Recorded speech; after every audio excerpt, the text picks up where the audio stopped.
I think that it kind of completes a picture with the markers. Uh, they had earlier kind of done this walking guide. It's kind of a self-guided tour of the events that what happened at May 4th. And I think this just adds another level to it, another level of clarity to it. I know that when I'm on campus and I look at where the guards were and where I was, I can begin to see how close I was. But then when I turn around and I see like where maybe Dean Kaler was, or Scott McKenzie and some of the other wounded students and slain students, there was a considerable amount of distance between the guardsmen and their area where they were shot. And so I think these markers really kind of bring a sense of reality as to where these people were when they were shot, and a little more clarity as to who these people were, where they were, and the distance from the guard. I think that the university has done a great job of explaining what happened on May 4th.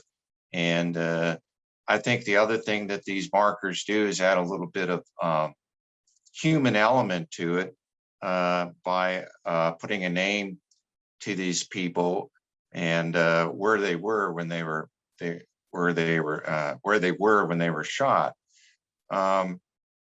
In terms of education, you know, very often when we come back to May 4th, it's our generation that's there, and a lot of those people were there at the time of the shootings, were witnesses or whatever, and they have their own perspective as to what happened and what they saw. But now we have a whole new generation coming up that, you know, when it's not the May 4th weekend, for the rest of the year, you've got younger families coming up. You have students who are on campus, maybe as freshmen, that had no idea what happened on May 4th. And this is their first exposure to it. And so I think it helps to educate them as to what happened on May 4th. They'll probably have during their orientation a brief history lesson on what happened at May 4th. And then as they walk around the campus, it kind of brings it to life to see where these people were when they were shot.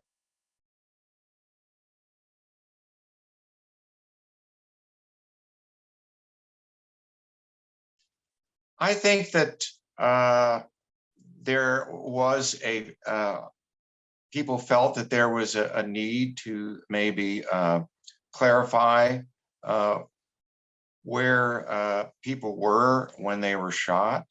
It doesn't, we're not looking for attention, or we're not looking for notoriety or whatever. But I think it's just part of that education process. And I, for one, appreciate the fact that when people go there, they can see where I was at the time of the shooting, and if it helps better explain to them and to help humanize what happened on that day, then I feel like it's a benefit for everyone.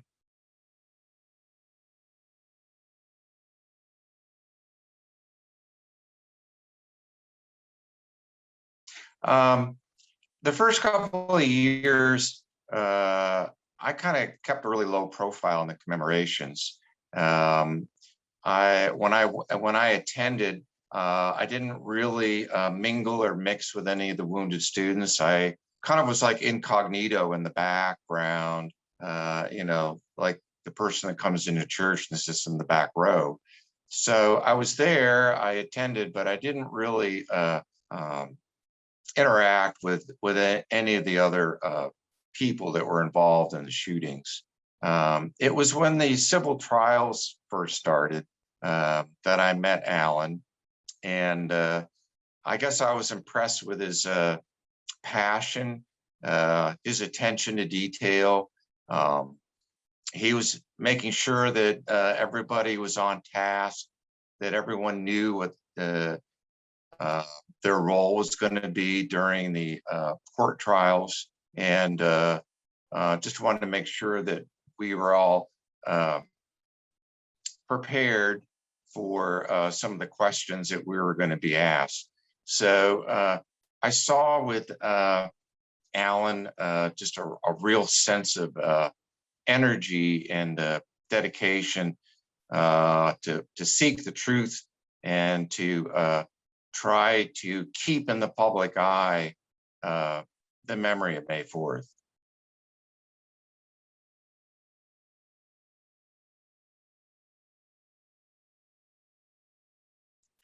Well, I think that when the university said, well, after 5 years, we feel that these commemorations should maybe end, and that we should move on. Alan just really kind of took things over, started the May 4th task force, assembled a group of people, and basically started a student-run commemoration that brought in influential speakers. They got very good turnouts for the commemoration, and Alan is just instrumental in constantly keeping May 4th in the forefront, trying not to let it be forgotten and to keep it in the public eye. And I think, when we talk about Alan's legacy, it's almost like throughout the years, Alan and May 4th have almost become intertwined. When you think of one, you think of the other. And I just think that he was such an instrumental part of keeping May 4th going, keeping the memory alive, seeking out the truth, seeking out justice for those that were involved in May 4th. And I think he'll always be remembered as one of the instrumental people that kept the legacy of May 4th alive. And ironically, that becomes his legacy also.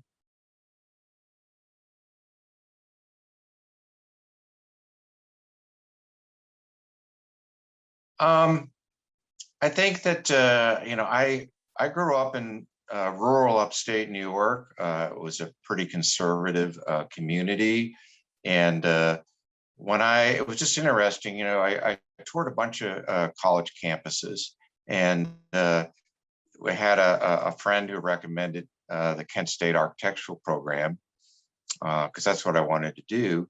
And I just remember coming to campus and just feeling comfortable on campus. It just seemed like it was a really good fit, and I could see myself going to Kent. And so when I showed up the following fall, I immediately made friends in my major, and I guess I was more educationally oriented.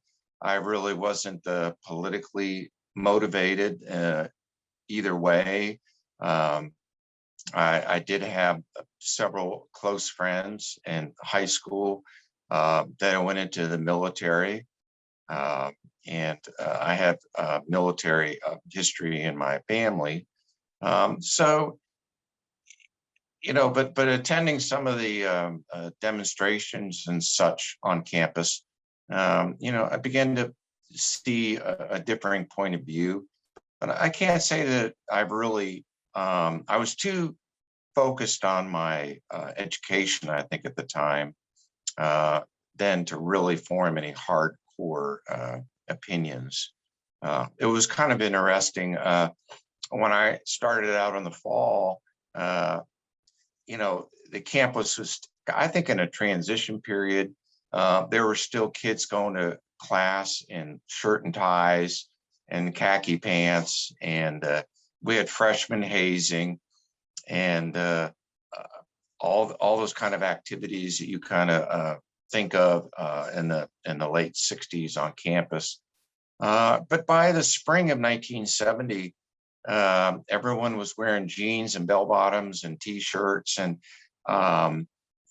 things had really, I think, changed dramatically socially, and things were a lot looser. And I just feel that there was a change that occurred from the fall to the spring, and some of the demonstrations and some of the anti-war protests that really started to blossom in the spring was something new, at least for me, to experience.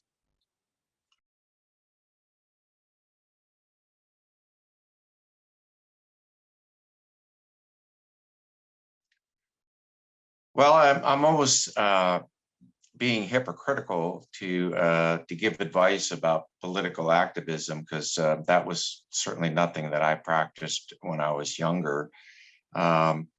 But spending time with Alan and Tom Grace and Chick Canfora, I grew to appreciate the passion that they had and the dedication that they had for their causes. And the other thing that I noticed about them was that their activism made a difference. I know both Tom and Alan talked about voter registration in Ohio, and some of the political candidates that they backed that made a difference. And, I think today, in today's society, where we see democracy being attacked, that we can't just stand idly by. We can't afford to be silent. It kind of forces us to take an opinion, and we have to be willing to share those opinions if we're going to get change within the political system. I think society is almost light years ahead of the politics of the day.